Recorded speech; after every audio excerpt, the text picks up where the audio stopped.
Hello दोस्तों, आप सभी को हमारे YouTube channel MA easy classes में आप सभी का स्वागत है।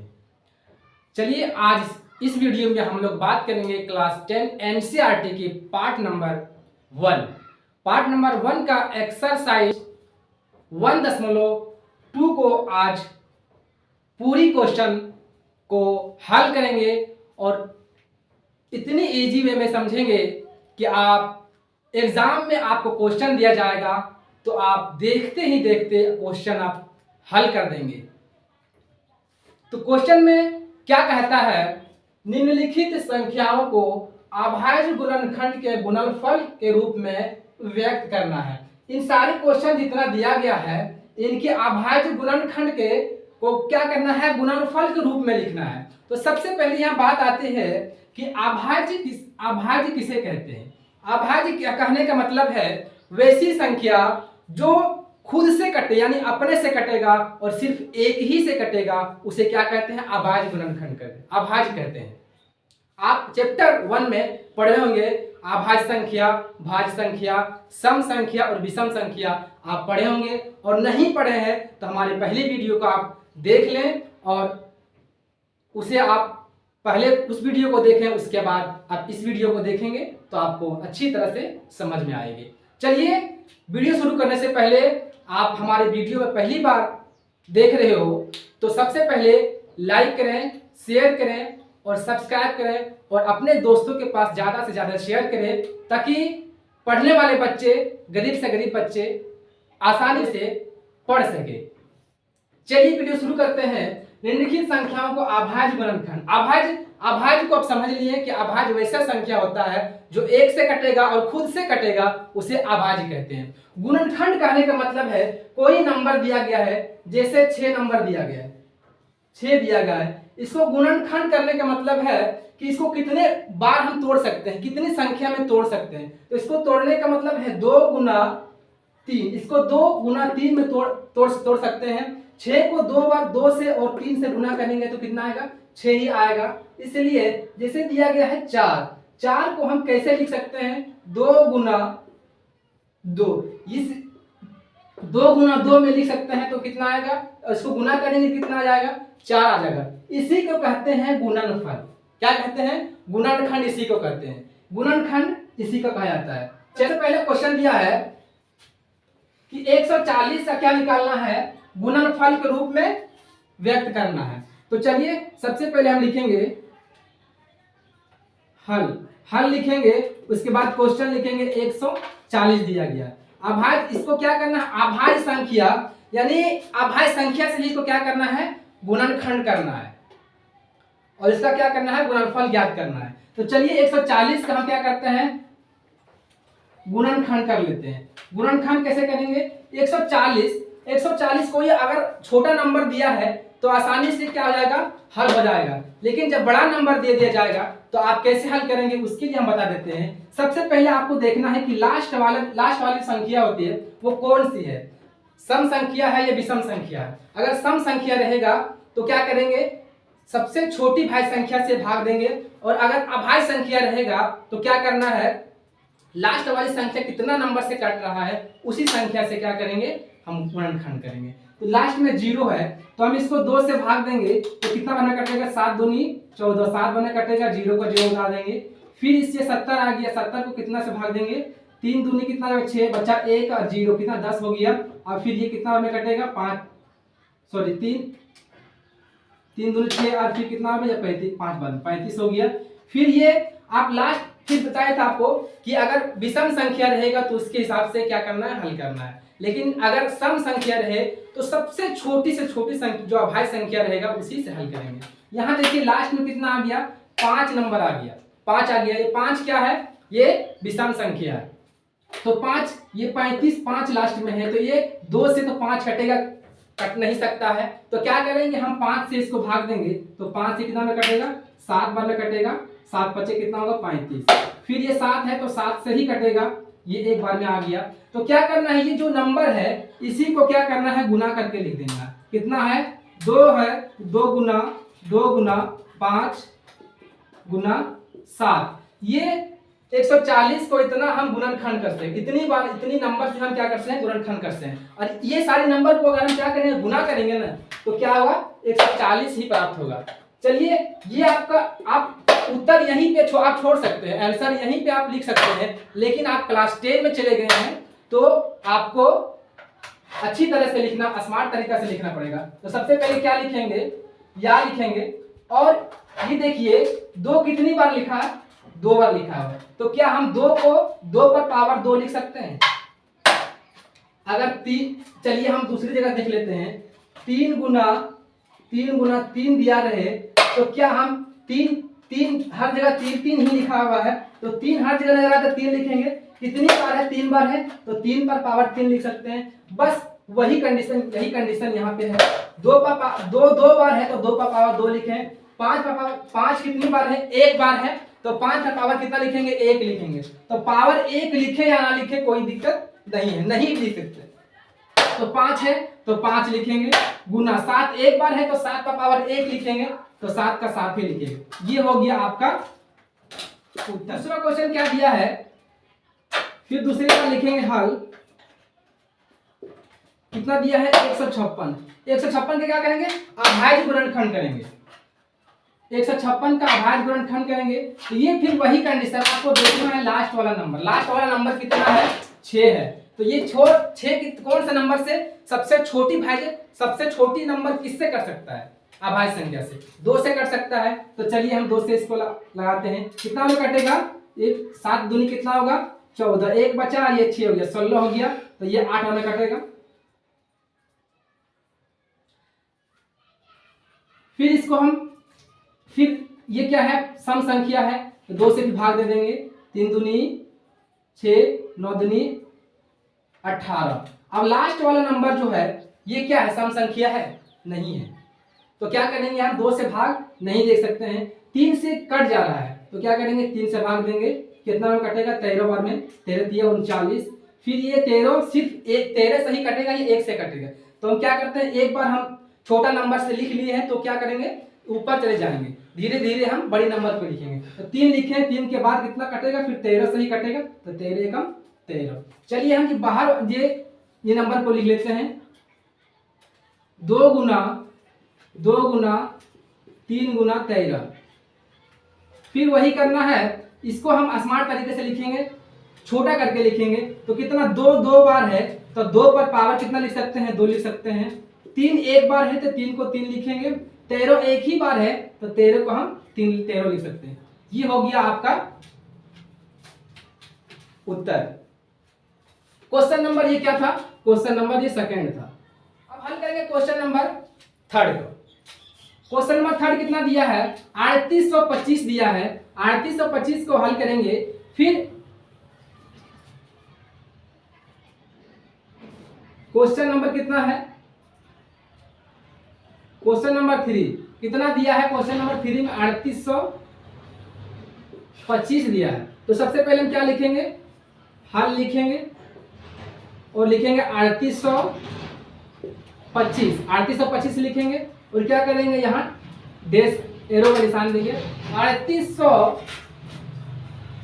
3825 ये है, तो ये कौन सा नंबर से कटेगा। सबसे पहले हमको क्या देखना है, सबसे लास्ट वाली संख्या कौन सा है, सम संख्या है या विषम संख्या।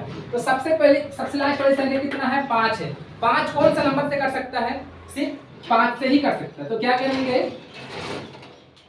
3 से कटेगा ही नहीं, 3 एकम 3, 3 दूनी 6 हो जाएगा, 2 बचेगा, 7 दिया केस, कट जा रहा है 3 से, तो 3 से भाग देंगे तो 3 एकम 3 हो जाएगा, 3 दूनी ये होगा 6, फिर ये बचेगा, यहाँ 8 में जाएगा, 6 बचेगा, 2 और 2 कितना 22, तो 7 तिया 21 हो जाएगा, 1 बचेगा तो 5 तिया 15 हो जाएगा।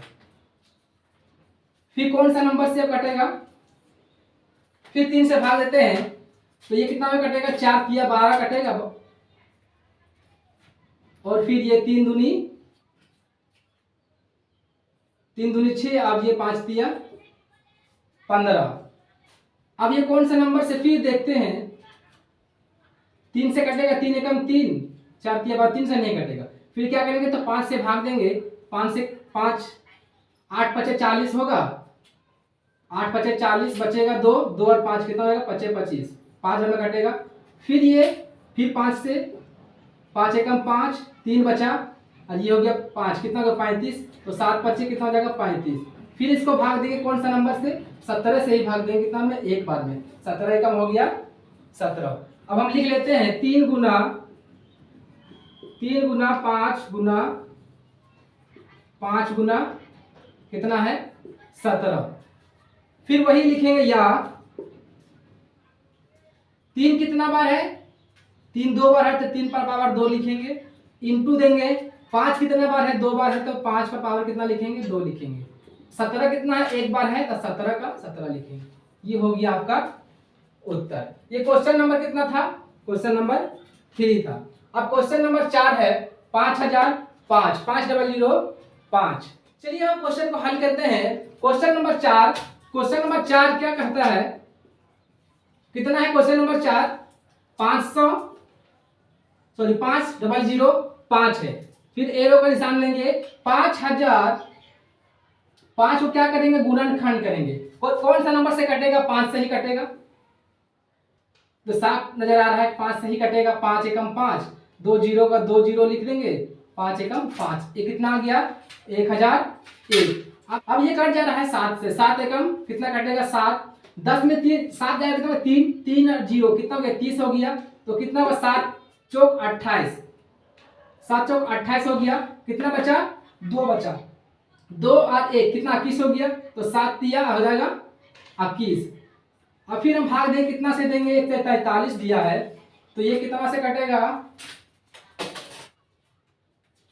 11 एकम 11 कितना 3, 3 और 3 कितना 11 33, 3 बार में आप कौन सा नंबर से कटेगा 13 एकम 13 कट गया।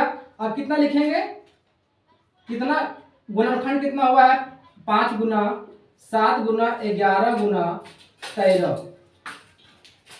अब ये देखते हैं 5 लिखेंगे या 5 कितना बार एक बार है तो 5 एक ही बार लिखेंगे, 7 कितना बार एक बार है तो एक बार लिखेंगे, 11 कितनी बार है तो एक बार, 13 कितना बार है एक बार है तो एक ही बार। ये हो गया आपका क्वेश्चन नंबर 4 का, ये हो गया हल। क्वेश्चन नंबर 5 कितना है 7429। अब 7429 को क्या करेंगे गुणनखंड करेंगे, ये 9 है 7400 कितना में कटेगा 17 बार में कटेगा, तो कितना होगा 17 कितना हो ये हो गया इतना में कटेगा। फिर 437 है 19 बार में,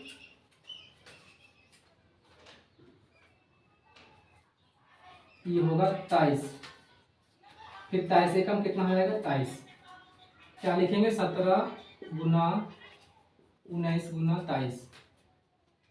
ये हो गया क्वेश्चन नंबर 5 का हल। चलिए अब हम बात करते हैं क्वेश्चन नंबर 2 के बारे में बात करेंगे। क्या कहता है पूर्णांक के निम्नलिखित युग्मों के महत्तम समापवर्तक,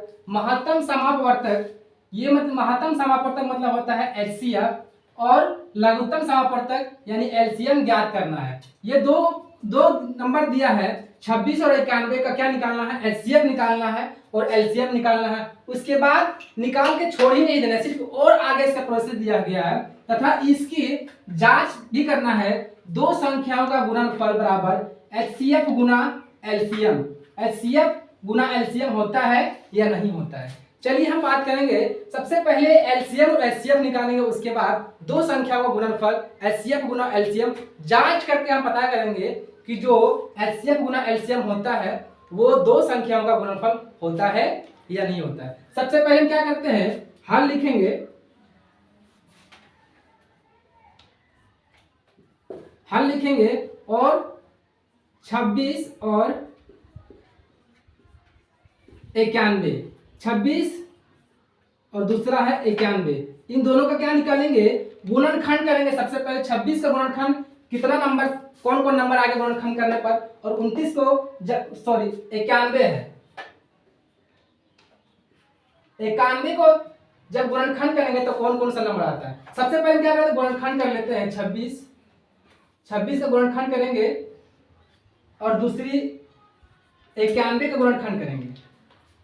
26 का गुणनखंड करते हैं, कितना में कटेगा, 2 बार में, ये 13 बार में आ जाएगा और फिर 13 एकम 13। 26 का गुणनखंड किए तो 2 गुना 13 आया, और 91 का गुणनखंड करेंगे तो कौन सा नंबर से कटेगा, लास्ट में क्या है, 1 है।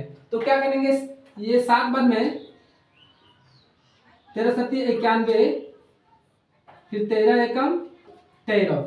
91 का गुणनखंड किए तो कौन कौन सा नंबर आया, 7 गुना 13। अब क्या करना है, इन दोनों का क्या निकालना है, एचसीएफ निकालना है और एलसीएम निकालना है। इन दोनों का कौन सा नंबर निकालना है, एचसीएफ निकालना है और एलसीएम निकालना है। उसके बाद जांच करेंगे। आपको बताए थे कि दो संख्या गुणनफल बराबर एचसीएफ गुना एलसीएम होता है, लेकिन यहाँ जांच करके दिखाना है, आपको प्रूफ करके दिखाना है कि होता है या नहीं होता है। तो चलिए सबसे पहले क्या करेंगे, एचसीएफ निकाल लेते हैं।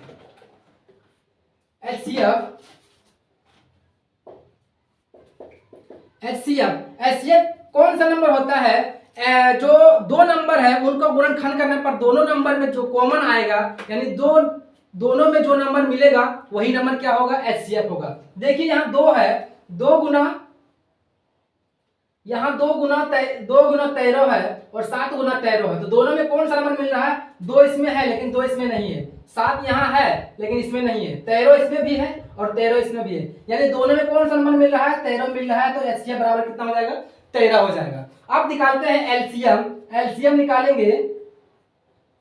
एलसीएम में कौन सा नंबर लिखते हैं, एलसीएम लिखते हैं सारा नंबर को लिखेंगे, कितना लिखेंगे, 2 गुना 7 गुना, आप कहा था सर ये 13 तो दोनों में, 13 जो नंबर है वो दोनों में है, दोनों नंबर में 13 नजर आ रहा है, तो क्या 2 बार 13 लिखें या 1 बार लिखें, तो 13 दोनों में से क्या लिखना है, एक ही बार लिखना है, 13 दोनों में से एक ही बार 13 लिखना है, यहाँ 13 लिख देंगे 13। अब एलसीएम का गुना करेंगे तो कितना प्राप्त होगा, एलसीएम जो निकला है 2 गुना 7 गुना 13 को लिखेंगे तो गुना करने पर कितना प्राप्त होता है, 182 होगा। अब हमको करना है, अब जांच करना है कि दो संख्या का गुणनफल बराबर एचसीएफ गुना एलसीएम होता है। एचसीएफ और एलसीएम हमको मिल गया और दो संख्याओं का भी, दो संख्या भी मिल गया है। अब उनको क्या करना है, प्रूफ करके दिखाना है, एचसीएफ बराबर एचसीएफ गुना एलसीएम होता है या करना है। जांच करके हम देखेंगे कि दो संख्याओं का गुणनफल बराबर, लिखेंगे जांच लिखेंगे दो संख्याओं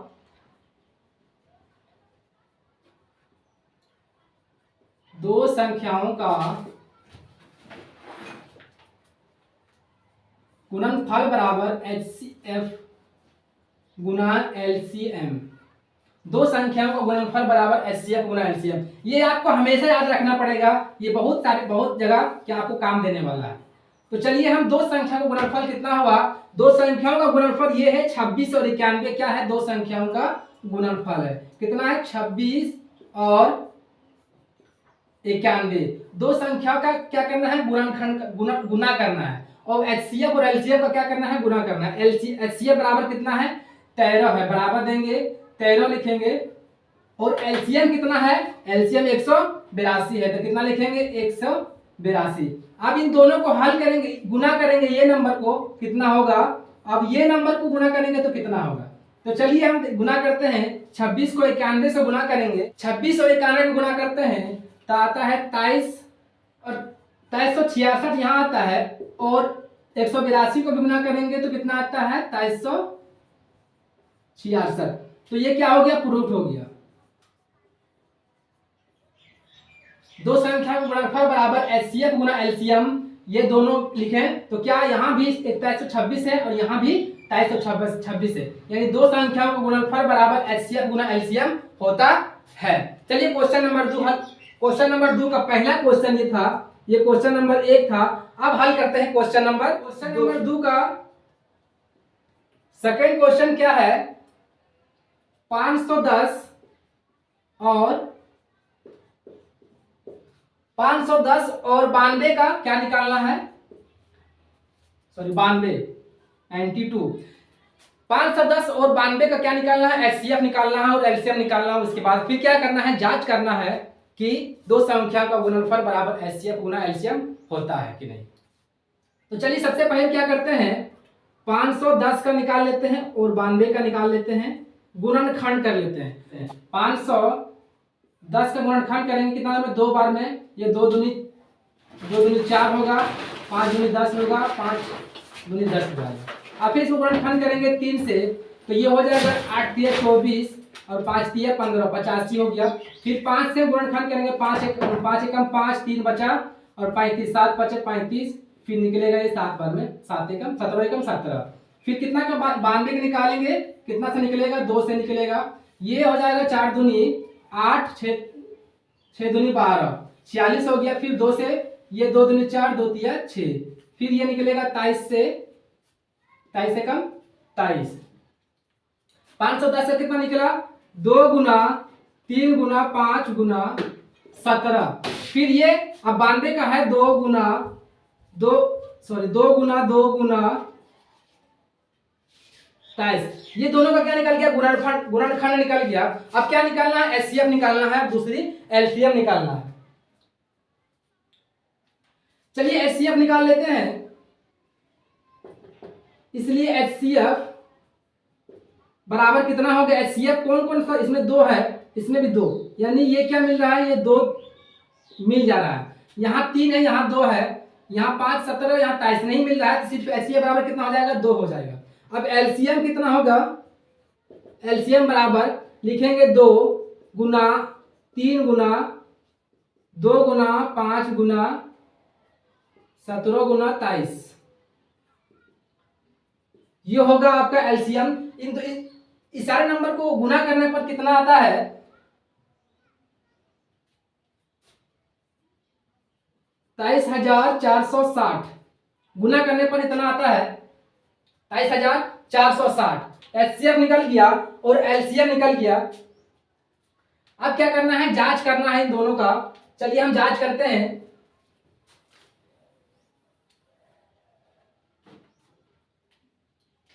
चलिए लिख लेते हैं जांच। दोस्तों जांच तो करना पड़ेगा, क्योंकि मेडिकल है नहीं, ये हॉस्पिटल है नहीं, लेकिन फिर भी जांच करने के लिए आपको दिया है, तो आपको जांच करके दिखाना पड़ेगा।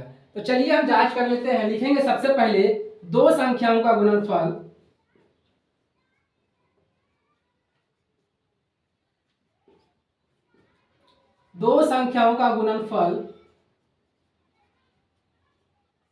बराबर एचसीएफ गुना एलसीएम। 2 संख्याओं का गुणनफल कितना है, 510 गुना कितना है, 92। एचसीएफ कितना निकला, 2, एलसीएम कितना निकला, 23,460, 23,460। अब इसको हल करेंगे तो कितना, 2 संख्या का गुणनफल, इसको गुना करने पर कितना प्राप्त होता है, इसको गुना करने पर 510 और 91 को गुना करते हैं तो 46,920 आता है, और 2 से 23,460 गुना करते हैं तो 46,920 आता है। दोनों में क्या आ गया, इक्वल आ गया, बराबर हो गया, तो यह क्या हो गया, प्रूव हो गया। यही प्रूव करना था कि 2 संख्या गुणनफल बराबर एचसीएफ गुना एलसीएम होता है या नहीं। तो क्या हो गया, एचसीएफ गुना एलसीएम बराबर 2 संख्याओं का गुणनफल बराबर होता है।